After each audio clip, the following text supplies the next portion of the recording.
Turn and cough, please. What is going on, guys? My name is Jared and welcome back to the channel. In the previous episode, you saw us take this motor out that is sitting behind me. That was a nerve-wracking experience, but now that it is in the garage, we need to start tearing into this thing, or at least evaluating the health of it to see what condition it's in before we make any decisions on how to proceed. So in this episode, we're going to start to do that process, so stick around, let's get into it. Back in 2017, I began a full restoration of my 96 Bayliner by tearing it apart all the way down to the hull. From there, I began the rebuilding process, which included learning to fiberglass, rebuilding an engine and outdrive, learning to fair and paint, and even upholstery. Now, I've bought a 28-foot cabin cruiser, and I'm starting all over. Welcome, my name's Jared. Now get ready, because it's going to be a ship show.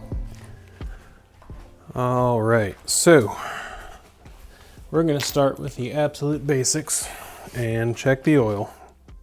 Seems okay. So take that as a win. I mean, obviously I'm going to change the oil anyway, but just looking for any majorly bad signs at this point. Okay, so what I'm going to do now is get ready to do a compression test on the cylinders. Typically, what you'll find is most people will just pull one spark plug, test that cylinder, put the plug back in, move on to the next one. But I'm actually going to pull all of the spark plugs because I don't know the condition of this motor, and if there's any chance of water in any of these cylinders, that's a pretty good recipe to bend valves, all kinds of bad stuff. So I'm going to pull all 8 plugs and then we'll start the compression test at that point. I already went around here and put some painter's tape on each of the plug wires since I'm going to be removing all of them, and I'm going to label each plug wire before I pull it so I don't forget where they go.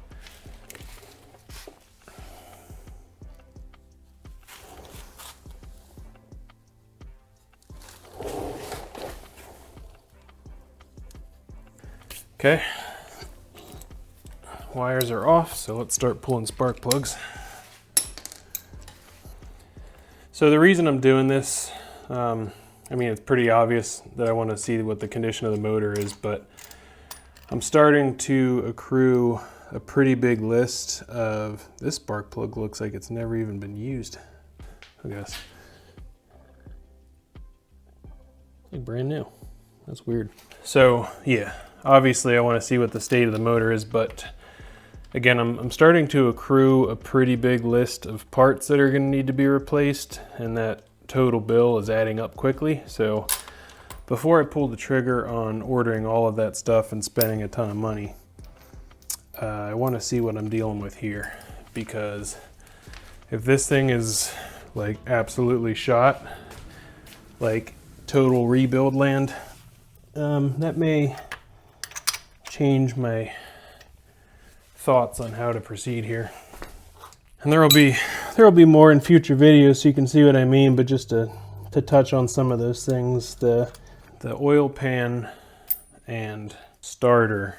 So it looks like at some point there was a lot of water in the bilge, and the oil pan has a lot of corrosion. The paint is like just flaking off in sheets, and the starter is very rusty. I'm just gonna assume the starter's gonna need replaced. I mean, we'll find out here pretty soon doing this compression test if it's working at all. But even if it is, just the amount of rust on it, just out of precaution, I'm gonna replace it.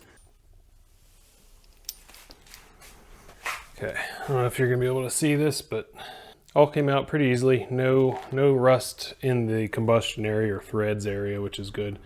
All right, plugs are out.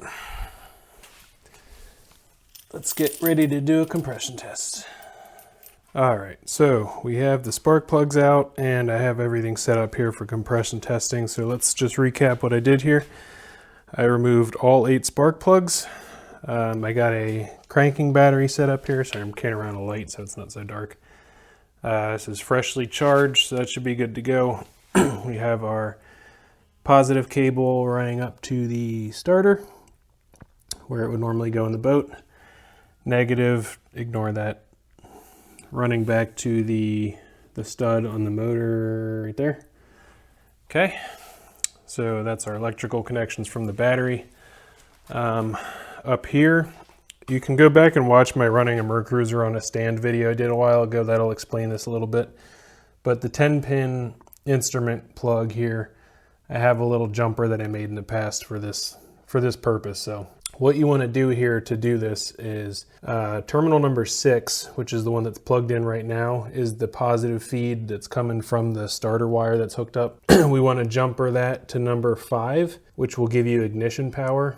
And then when we touch the extra wire to number 7, that will actually trigger the starter solenoid and run the starter. So I'm going to plug number 5 in here, sorry. And that should give power to the ECU and everything. And then when I'm ready to go, I'll just hold that wire to number 7 to trigger the starter. A couple other things to just go over for those of you that aren't familiar with how to compression test a motor. Again, with all the spark plugs out, it should spin extra free, which is a good thing, especially if your battery's not that strong. But another thing you want to do that I see a lot of people miss is actually hold the throttle body open while you're doing the test. I put a piece of painter's tape on the throttle linkage just to hold it open, and I did pop off the flame arrestor to verify that it was open, but I did put it back on because I don't want the engine to like suck in any debris or whatever that might be floating around. And then over here I have my compression tester just kind of bungee corded up here so we can see it, and then that's running down to our number 1 cylinder.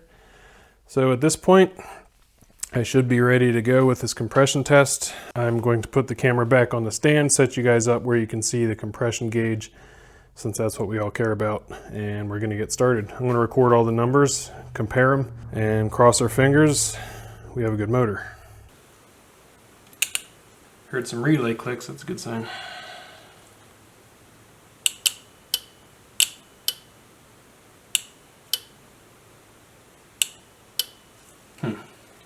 Alright, so in that last clip you probably noticed that the motor didn't start, so we're quickly jumping into Diagnosticsville, which is pretty much par for the course the way this is going. So got my multimeter set up here in volts mode, DC volts. Obviously reading 0 right now because I'm not doing anything, but I have my positive lead running up to the solenoid wire that is supposed to get the signal to turn on the starter solenoid, and then I got my ground just running to ground on the battery, and that'll also test my ground connection through the motor. So in theory, if I touch that wire again, what we would normally want to see is 12 volts at the starter signal wire.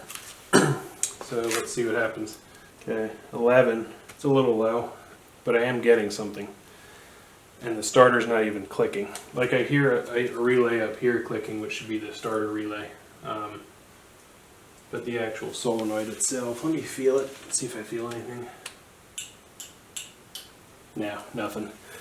So my guess is the starter solenoid or the starter itself is either locked up with corrosion or, yeah. So there's 2 things I can do at this point. One is just jumper the positive lead directly to that and make sure it's not just a low voltage thing, which I'm going to do, the old screwdriver across the terminals thing. And if that still does nothing, my last resort, other than replacing the starter, is give it the old percussive maintenance. Hit it with a hammer a few times, see if you can break something free. So we'll give that a shot. Alright, this is Mercruiser part number 80-26752969T. It's the official starter jumper screwdriver. That's a joke, obviously. Oh, my light's stuck. There we go. Okay, just so I can see what I'm doing here, because I don't want to short this to ground, I just want to short these 2 terminals.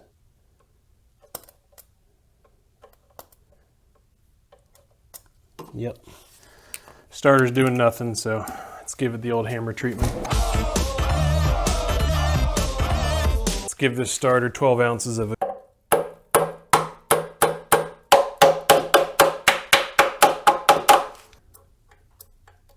Ooh, not looking good.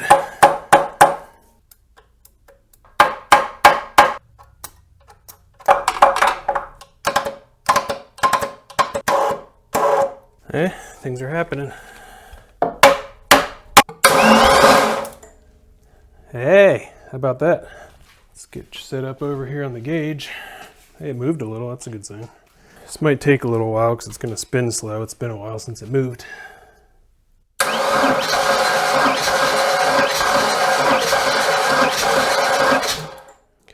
That's pretty good. Let's call that 170. Let's see if it goes up anymore.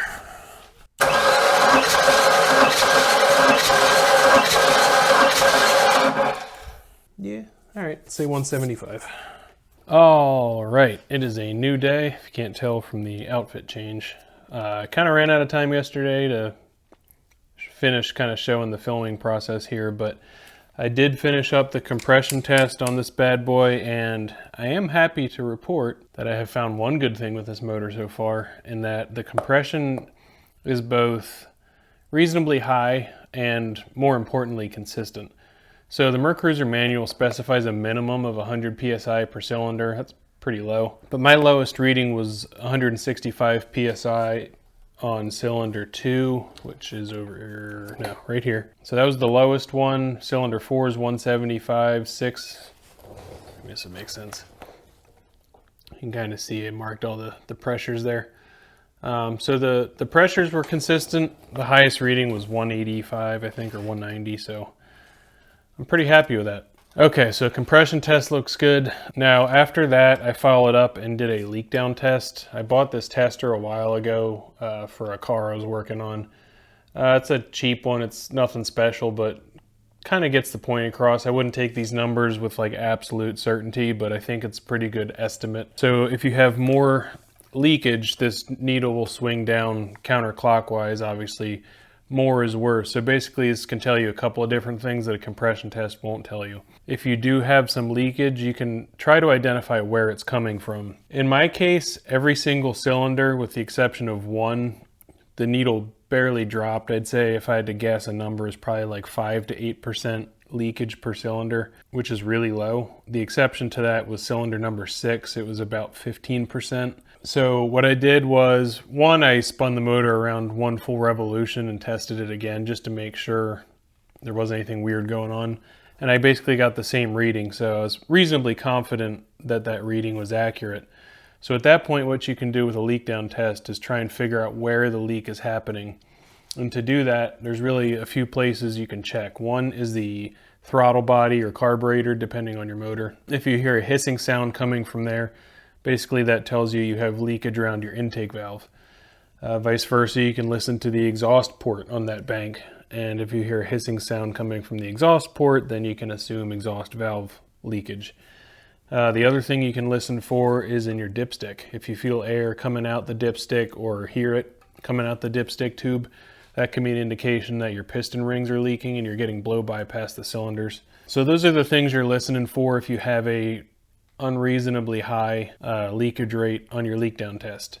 In my case, 15% is still well within the green or low leakage area, so I wasn't overly concerned about it. The only thing I didn't like is that it was not as consistent as the other ones.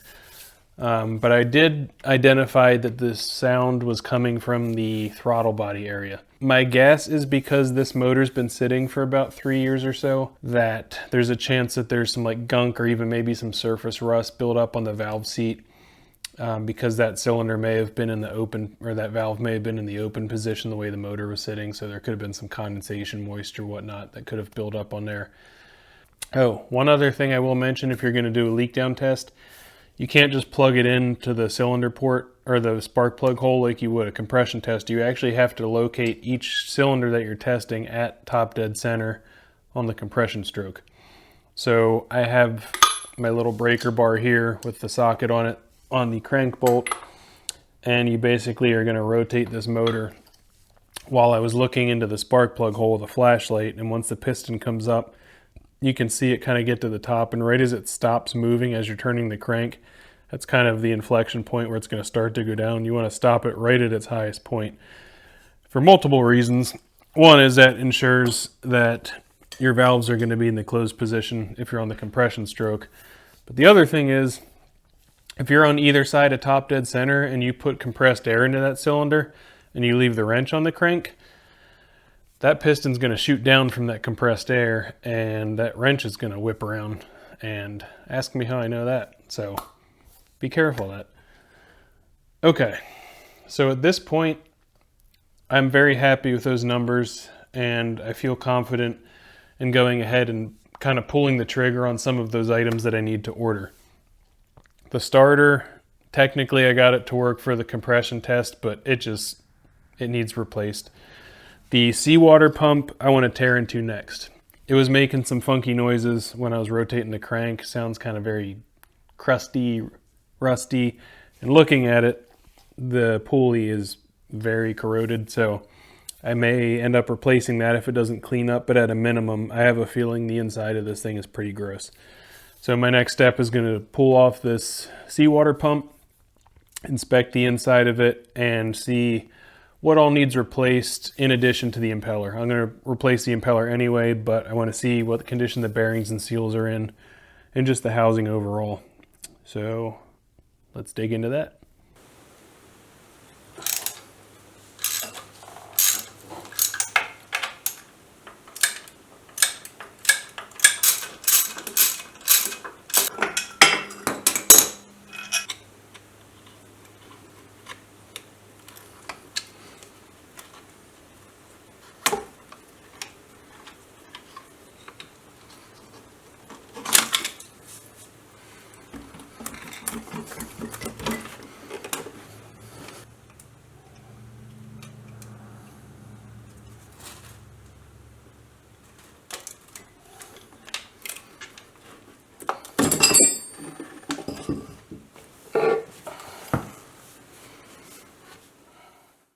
All right, got this bad boy up on the bench. Let's start tearing into it.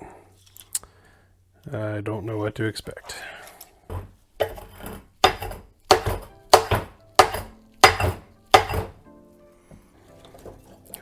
that would explain it.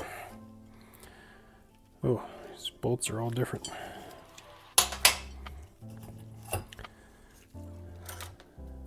Ouch.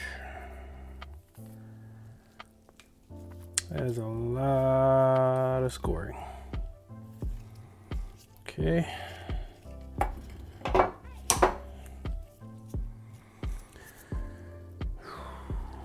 don't know if you guys can see that.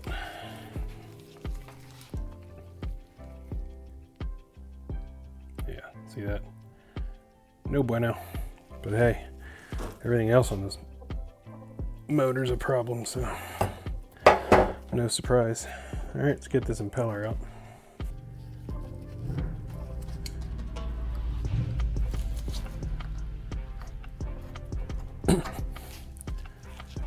All right. I mean, honestly, the impeller surprisingly doesn't look that bad, but obviously I'm going to replace it. All right. Well, there's a couple options.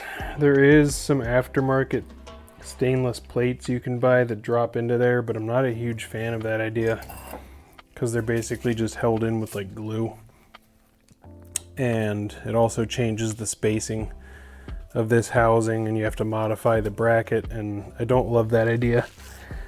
The other route, which is super expensive, is to go with the Harden Marine stainless steel seawater pump, which is an option. And yet another option is to just ditch this type of pump altogether and go to a crank mounted seawater pump. I have to think about what I want to do here. Do some pricing investigations. One thing I could do with this side, if the inside wasn't so bad, I could actually take this and lap it on a surface plate and some sandpaper, and I could probably get this back to pretty good. But that is not an option for down inside of here. Oh goody. All right guys, so with that overwhelming joyous news, I guess we're gonna wrap this one up. I will say, I did some research last night and I did bite the bullet and I went with the Harden Marine stainless pump. I think in the long run, it's gonna be the smarter choice. It's less to maintain because you can just replace the wear plates. You don't have to deal with the wearing and the brass pump and all that stuff. I also ordered a new starter, so when that stuff comes in, we can start the process of kind of putting things back together after cleaning some things up a little bit. But anyway, that's gonna do it for this week, guys. I hope you enjoyed. Don't forget to hit that like and subscribe button, and look forward to watching the next video. Until then, we'll see you guys later. Bye.